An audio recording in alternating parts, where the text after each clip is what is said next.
گجرات کے ایک medical college میں ریگنگ کا واقعہ پیش آیا ہے۔ یہاں پہلے سال کا ایک طالب علم انل نامی ایک طالب علم اس کی ہلاکت ہوئی ہے۔ الزام ہے کہ سینئر طلباء نے تعارف کے نام پر انل اور اس کے کچھ ساتھیوں کو 3 گھنٹے تک کھڑا رہنے پر مجبور کیا۔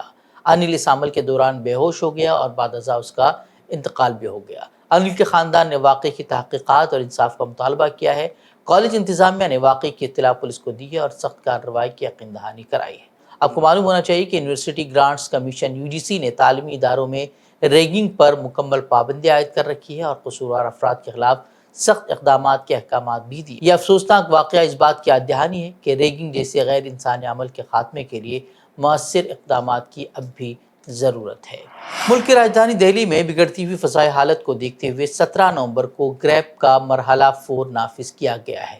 دہلی میں اب ٹرکوں کے داخلے پر پابندی لگائی گئی ہے، سوائے ان کو چھوڑ کر جو ضروری سامان لے جانے والے ہیں یا ضروری خدمات جو فراہم کرنے والے ہیں انہیں چھوڑ کر ٹرکوں پر پابندی لگا دی گئی ہے۔ اس کے علاوہ 10ویں اور 12ویں کے علاوہ تمام کلاسز کے لیے اسکول بند رکھے گئے ہیں۔ 1 سال سے زائد عرصے سے منی پور چل رہا ہے، لیکن اب تک وہاں امن قائم کرنے میں وہاں کی BJP حکومت اور مرکز کی مودی سرکار ناکام ثابت ہوئی ہے اور اب 2 روز سے وہاں حالات بد سے بدتر ہو گئے ہیں۔ کل منی پور میں لاپتہ لوگوں کی لاشیں ملنے کے بعد کشیدگی میں اضافہ ہوا ہے اور امت شاہ جو جھارکھنڈ اور مہاراشٹر میں انتخابی ریلیاں کر رہے تھے انہیں دہلی لوٹنا پڑا ہے۔ وہیں خبر یہ سامنے آ رہی ہے کہ منی پور میں NPP نے بھی BJP کے ساتھ اپنا اتحاد بھی ختم کر دیا ہے۔ BJP کے قومی صدر JP نڈا کو لکھے خط میں NPP کی جانب سے کہا گیا ہے کہ بیرین سنگھ کی حکومت منی پور میں تشدد روکنے میں ناکام رہی۔ قابل ذکر ہے کہ NPP سے اتحاد ٹوٹنا BJP کے لیے بڑا جھٹکا ثابت ہو سکتا ہے، حالانکہ ابھی بھی ریاست میں BJP کی حکومت بنی رہے گی۔ وہیں جس طریقے کے حالات منی پور میں بنے ہوئے ہیں اس کو لے کر اپوزیشن جماعتوں نے بھی مودی حکومت کو شدید تنقیدوں کا نشانہ بنایا ہے اور ملکارجن کھڑگے جو کہ کانگریس کے صدر ہیں انہوں نے یہاں تک کہا ہے کہ BJP جو ہے وہ منی پور کو جلائے رکھنا چاہتی ہے۔ Not go there, Prime Minister, and months together, years together it is the people are suffering of Manipur. And what Prime Minister is doing? He is moving entire world, entire Maharashtra and also Jharkhand, but he is not going to Manipur. Our Rahul Gandhi went there. He started his Padayatra from there to Maharashtra, Bombay. Where is Mr. Modi? Modi, he has no face to go there. This much I can tell. And the attitude of the central government, I condemn it. Maharashtra اور جھارکھنڈ میں انتخابی تیاریاں زور و شور پر ہیں اور آج پرچار کا آخری دن ہے۔ آج پیر کی شام 5 بجے انتخابی مہم جو ہے وہ ختم ہو جائے گی، جس کے بعد 20 نومبر یعنی کہ بدھ کو ووٹ ڈالے جائیں گے اور 23 کو نتائج آئیں گے۔ مہاراشٹر میں ایک طرف BJP فرقہ وارانہ کارڈ کھیل کر ووٹروں کو اپنی طرف راغب کرنے کی کوشش کر رہی ہے اور بٹو گے تو کٹو گے اور ایک ہیں تو سیف ہیں جیسے نعرے لگا رہی ہے، تو دوسری طرف اپوزیشن جماعتیں اصل مسائل پر اپنی توجہ مرکوز کیے ہوئے ہیں۔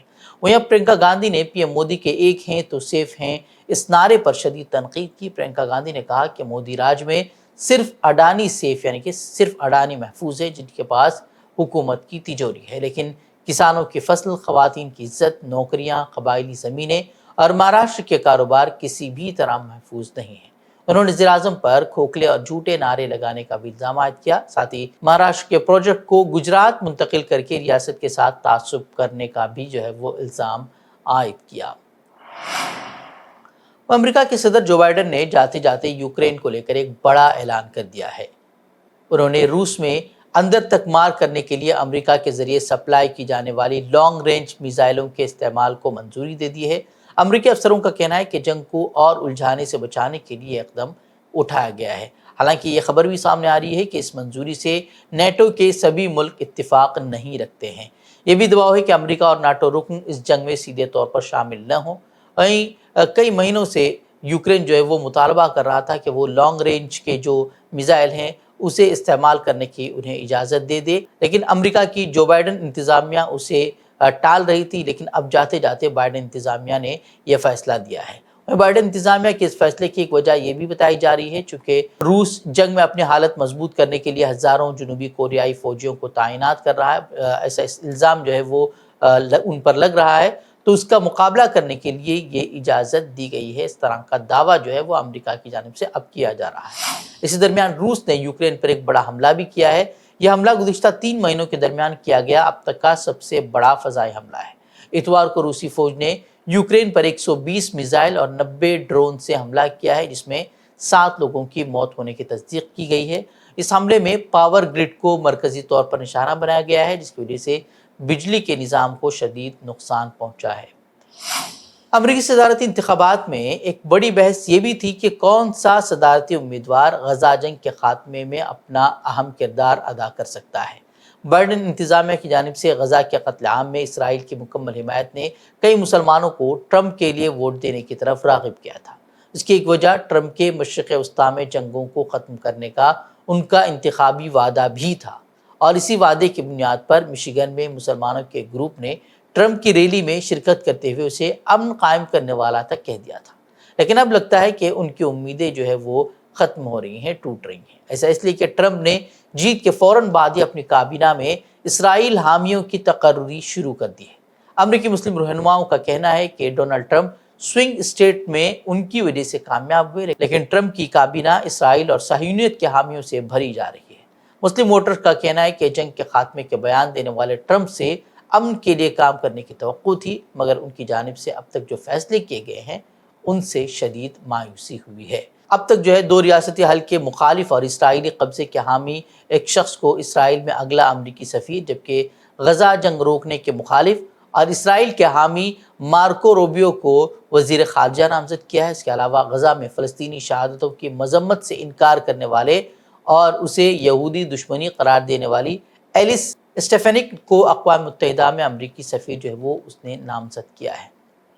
غزہ میں قتل عام جاری رکھنے والے اسرائیل کے خلاف ترک حکومت نے بڑا فیصلہ لیتے ہوئے تمام تعلقات ان کے ساتھ ختم کرنے کا اعلان کیا تھا، اور اب ترکیہ نے اسرائیلی صدر اسحاق ہرزوگ کی درخواست مسترد کرتے ہوئے ان کی پرواز کو اپنے فضائی حدود سے گزرنے سے روک دیا ہے، جس کے نتیجے میں وہ آذربائیجان میں ہونے والے کوپ 29 اجلاس میں شرکت نہیں کر پائیں گے۔